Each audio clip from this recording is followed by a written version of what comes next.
Hello Kigali House, turabasuhuje kandi tubahaye ikaze tubifuriza amahoro y'Imana. Nkuko mubimenyereye dusanzwe tubagezaho ibyiza, tubagezaho imari nziza cyane ziri moderne muri uyu mujyi wa Kigali. Uyu munsi twabatemberereye Kibagabaga, aho tugiye kubereka inzu nziza cyane irimo kugurishwa Kibagabaga kuri miliyoni 450, ariko zirimo n'ibiganiro bitoya. Iyi nzu uyu munsi bagukorera mitasiyo. Ni inzu nziza ifite ibyumba 5, dushe na toilette 5, iri no muri quartier nziza kandi kuri kaburimbo. Nukuvuga ngo uramutse ku kazi kawe habaye naho hari kaburimbo, nta hantu wazahurira n'igitaka na hamwe. Iyi nzu yacu rero nkuko mubibona ni inzu nziza ifite design nziza cyane kandi yisanzuye, ngira ngo murabibona ko iri mu kibanza kigerageza kuba kinini. Reka tubatembereze muri iyi nzu, mutangire mugende murebe ubwiza bwayo. Ariko tutarayinjira, reka tubereke kuri kaburimbo nkuko twabibabwiye, tubereke quartier yayo neighborhood ahiri. Ni ibintu ubona yuko rwose iyi nzu kuri miliyoni 450 nta gihendo kirimo. Reka dutangire rero tubereke muri compound y'iyi nzu. Turabereka parking yayo, urabona ko ari parking nini kandi yisanzuye, ngira ngo murabibona ko n'amapave bashyizemo ari ya mapave meza agezweho. Iyi nzu kandi ifite jardin nziza cyane iteyemo twatsi tuba tumeze nka tapi. Nubwo aribwo bakidutera, iyi nzu yacu ni nshyashya, tuno twatsi twatewe ejo bundi, ariko urabona ko nidukura tuba tumeze nka tapi. Ni inzu rero nziza cyane yisanzuye kandi mubibona ko ifite design nziza. Umwenjeniyeri wubatse iyi nzu ni umuhanga cyane. Iyi nzu rero tuvuye hano hanze turaza hano afite urubaraza rwiza cyane kandi rugari rwisanzuye, ngira ngo murabibona ko ari urubaraza runini ruri kuri salo.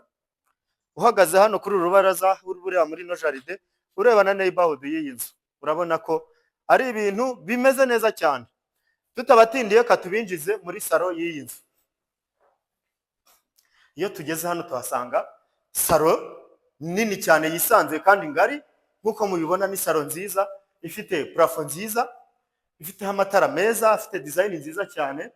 Ubona ko rwose ari salo yajyamo intebe zose waba ufite. Za salo hari intebe ziba ari nyinshi cyangwa se zaba ari za zindi za L, zose zafitingamo neza. Tuvuye hano muri no salo turagera hano kuri salamanje, aho dusanga salamanje nini yisanzuye nayo imeze neza, nayo plafond gypsum, amatara ni meza nkuko mubibona, ni ayandi agezweho. Ni ibintu bisa neza cyane. Iyi salamanje kandi iri open, irarebana n'iki gikoni kiri open kuri salamanje.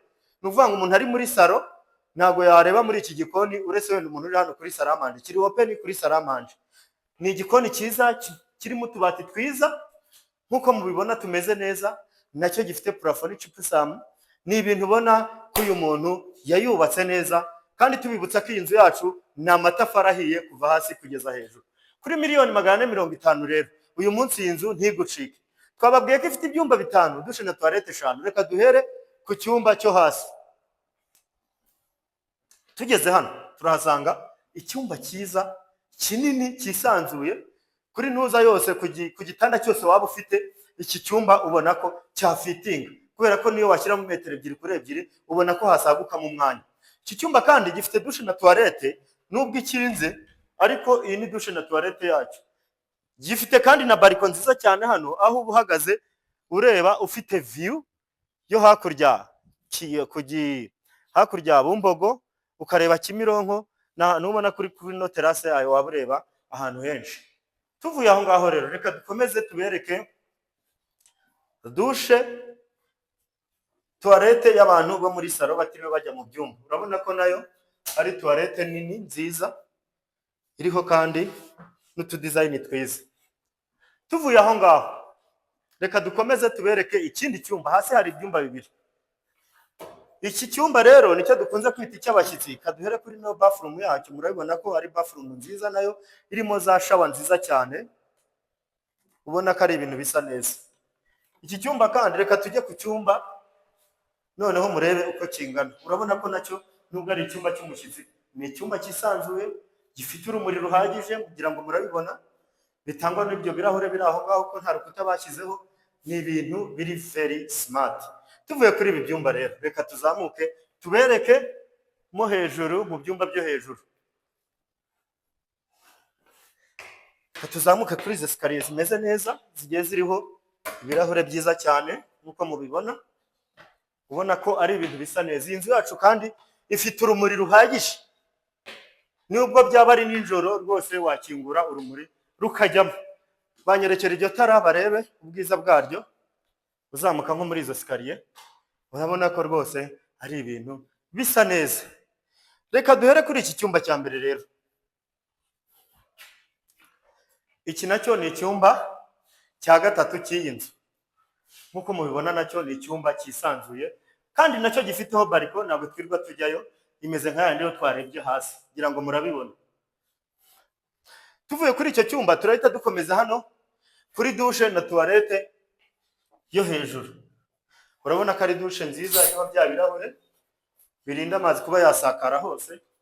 Ni ibintu bituma bisa neza cyane. Turi aha ngaha rero dufite saro yo hejuru. Iyi niyo saro yo hejuru washyiramo intebe nkeya, nayo ikaba indi saro yo hejuru. Reka tujye ku kindi cyumba cya kane nacyo murebe ubwiza bwacyo. Nacyo urabona ko ari icyumba kinini kandi cyisanzuye, kingana na kiriya cyo hirya cyo tuvuyeho. Ubona ko rwose batagiye basondeka bya bindi byo muri iyi minsi byo bavuga ngo abantu ngo ntabwo bakibaka inzu zifite ibyumba. Aha ngaha waba ushubijwe. Reka tubereke ino dushe na tuwarete murebe ukuntu ari sawa, nayo iriho ikirahure gikingira amazi.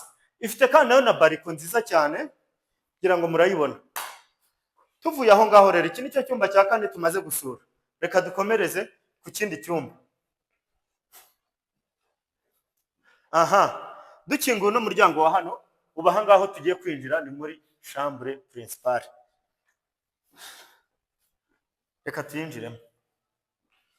Aha, chambre principale yacu rero ni iyi ngiyi. Urabona ko ari icyumba cyiza giteye amarangi meza, noneho cyo kimeze nka saro neza neza. Nakubeshye, iki cyumba kimeze nka saro. Reba ingano yacu, ibintu byose washyiramo byajyamo. Washyiramo igitanda, televiziyo, ibintu byose byushaka byakunda. Iki cyumba kandi gifite terase nini cyane, urubaraza rwacyo runini cyane, runini ariko nimvuga runini wumve runini. Uvuga ngo uhagaze hano uhita ubona view ya neighborhood y'iyi nzu. Urabona ko ifite terase nini kandi yisanzuye ihagije. Aha ni ahantu wazamuka ukicara, yaba ku masaha nimugoroba wabona bigaragara neza kurushaho. Iyi nzu rwose kuri $450,000 nta gihendo kirimo, ariko baranakaturaho gatoya. Reka tujye muri dushe na tuwarete y'iyi nzu rero murebe uko imeze. Aha, ngira ngo murabyibuka twinjiriye aha ngaha. Tumaze kwinjira rero, reka tujye hano muri dushe na tuwarete. Ariko naho hariho urugi nuko rwari rukinguye n'urunguru. Wow. Urabona ko wagira ngo nayo ni icyumba.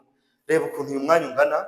Hano ushobora gushyiraho na ya jacuzzi ubaye ushaka koga wicaye, ariko hano hariho na bya birahure byiza cyane bimwe birinda amazi kandi binini byisanzuye. Kugira ngo murareba tuwarete yayo ni nziza cyane, zindi zigezweho. Urabona ko ibintu byose bagiye babikora neza. Ikirahure cyiza cyo wakwireberamo mu gihe umaze nko gukaraba. Urabona ko ibintu by'inzu byose biteguye neza kandi bimeze neza. Ushaka gusura ino nzu rero, wajya kuri YouTube channel yacu ukayireba yose, video iriho ukareba, kandi ntiwibagirwe gukora subscribe kuri YouTube channel yacu umunsi ku munsi, kugira ngo ujye ubasha kubona imari zicaho umunsi ku munsi kandi ubu wa mbere wo kuzajya uzibona. Niba rero wifuza kugura ino nzu cyangwa ufisi umuntu ushaka kuyigura, wayimusharinga akayireba kuri $450,000 tunakaturaho. Murakoze, ni karibu.